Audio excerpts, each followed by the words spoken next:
Hello दोस्तों, आप सबका फिर से एक बार स्वागत है मेरे channel organic and hydroponic urban grow pro पर।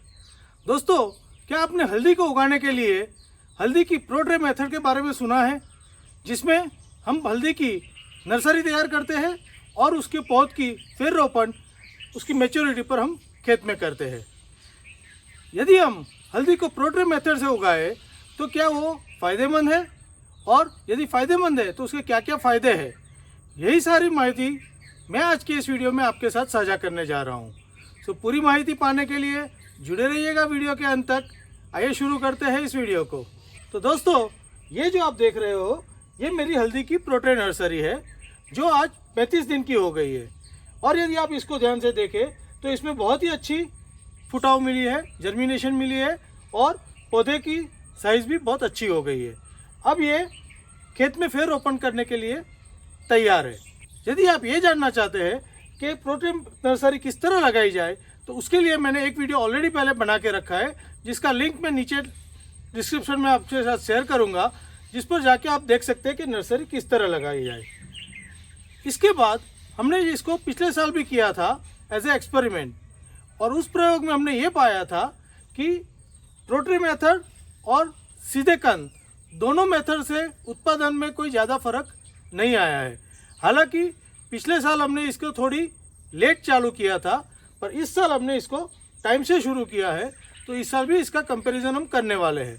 बट पिछले साल का यदि कंपैरिजन आपको देखना है तो उसके लिए भी मैंने एक वीडियो बनाया था कि हल्दी की दोनों मेथड में उत्पादन किस तरह आ रही है, और इसे भी आप मेरे पिछले वीडियो में जाके देख सकते हैं, जिसका लिंक भी मैं नीचे डिस्क्रिप्शन पे आपके साथ साझा करूँगा।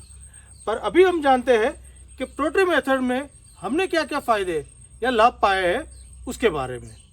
तो हल्दी को प्रोट्रे में उगाने का सबसे पहला लाभ है कि हमारे जो लागत है बियारण की या उसके सीडलिंग की, वो काफ़ी कम हो जाती है।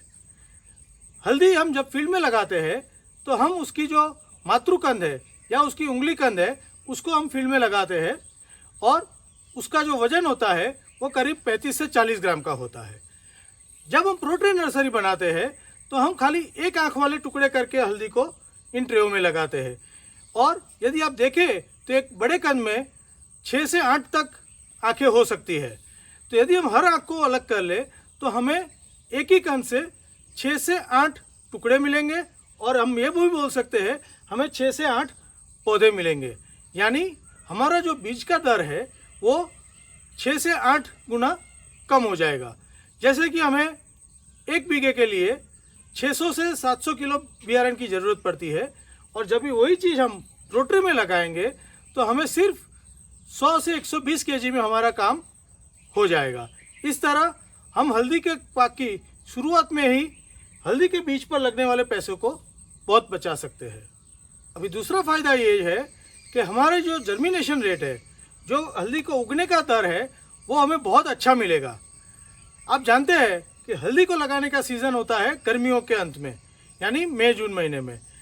उस समय वातावरण में बहुत सारी गर्मी होती है, और हम कन्वेंशनल जब खेती करते हैं तो हम खूब सारा मल्चिंग भी करते हैं, और उसमें कभी शेड वाला अंतरपाक भी लगाते हैं। पर उसके बाद भी कई बार गर्मी या पानी की कमी की वजह से हमारी जो कंद है हल्दी की, वो सड़ जाती है या गल जाती है। इसके सामने हम प्रोट्रे नर्सरी को छोटे से एरिया में शेड नेट हाउस में ग्रो कर सकते हैं, जिसमें हम छाया वाली जगह का यूज़ करते हुए इसके किसी भी कंद को नुकसान नहीं हो और अच्छे से अच्छी जर्मिनेशन हम पा सकते हैं। तो इससे क्या होगा, हमारी जो खेत में या बड़े एरिया में कंद खराब होने की शक्यता है या जाने की संभावना है, वो कम हो जाएगी, और हमें तंदुरुस्त पौधे छोटी सी जगह में अच्छे से मिल पाएंगे। अगला जो एडवांटेज है वो आगे वाले एडवांटेज के साथ ही जुड़ा हुआ है, क्योंकि इस मेथड में हमें सिर्फ जो अच्छे तंदुरुस्त पौधे निकले हुए हैं बाहर, उसी को उठा के खेत में लगाना है। जबकि कन्वेंशनल मेथड में हमने एक बार लगा दिया, उसमें जो आया बाहर उसको वहीं रहना है। तो क्या होगा, इसमें से जब हम सिलेक्ट करके तंदुरुस्त पौधे ही खेत में लगाएंगे, और इससे एक दूसरा लाभ ये होगा कि हमारी जो प्लांटेशन है उसमें कोई भी खाली जगह नहीं बचेगी। इससे हमारे पर यूनिट एरिया जो छोड़ की संख्या है वो मेंटेन रहेगी और हमें ओवरऑल उत्पादन में इससे काफ़ी लाभ होगा। पूरी जानकारी पाने के लिए वीडियो को अंत तक देखें। यदि आपको वीडियो पसंद आए तो मुझे लाइक ज़रूर करिए। मेरी दी हुई जानकारी उपयोगी लगे तो उसे शेयर ज़रूर करें और आपकी राय और सुझाव कमेंट बॉक्स में लिखें। और इसी तरह के वीडियो देखने के लिए नीचे मेरे चैनल को सब्सक्राइब करना ना भूलें। इस पद्धति का एक और फ़ायदा है कि इसमें हम नर्सरी पहले तैयार करते हैं, जिसको 35 से 40 दिन हम इन ट्रेयों में लगाते हैं और उसके बाद हम फील्ड में ट्रांसफ़र करते हैं। इसका मतलब ये है कि यदि हमारी समर क्रॉप या गर्मियों की कोई पाक खेत में खड़ी है और हमें उसको पूरा करना है और उसके बाद हमें हल्दी लगानी है, तो भी हमें काफ़ी टाइम मिलेगा खेत की तैयारी के लिए। इस तरह हम ये 30 से 35 दिन का एडवांटेज लेकर वो पाक अपनी गर्मी वाली भी पूरी करेंगे और खेत की अच्छी तैयारी करके हल्दी को भी लगा पाएंगे। इस तरह हमारे समय में काफ़ी बचत भी हम ले सकते हैं। सो इस पद्धति को उपयोग करने से हम एक एडवांटेज और ले सकते हैं। जब हम कन्वेंशनली ग्रो करते हैं तो हमारे एक जो कंद होता है उसमें से 2 या 3 पौधे कितने निकलेंगे हमें नहीं पता होता है, इसलिए हमें उसमें डिस्टेंस थोड़ी ज़्यादा रखनी पड़ती है। जबकि इस पद्धति में प्रोट्रे में हम सिर्फ एक आँख वाले कंद को लगाते हैं, यानी एक इसमें से एक ही पौधा निकलेगा। तो हम इस पौधों को जो हमारी कन्वेंशनल पद्धति उससे पास पास भी लगा सकते हैं। इससे क्या होगा कि हमारी पौधों की संख्या और हर पौधे को मिलने वाली सूर्य प्रकाश की रोशनी को हम अच्छे से बैलेंस कर पाएंगे और उसका जो रिजल्ट है हमें अच्छे उत्पादन के अंदर मिल पाएगा। अब इन फायदों के बाद ध्यान में रखने वाली जो 1-2 चीज़ है उसको भी हमें अनदेखा नहीं करना चाहिए।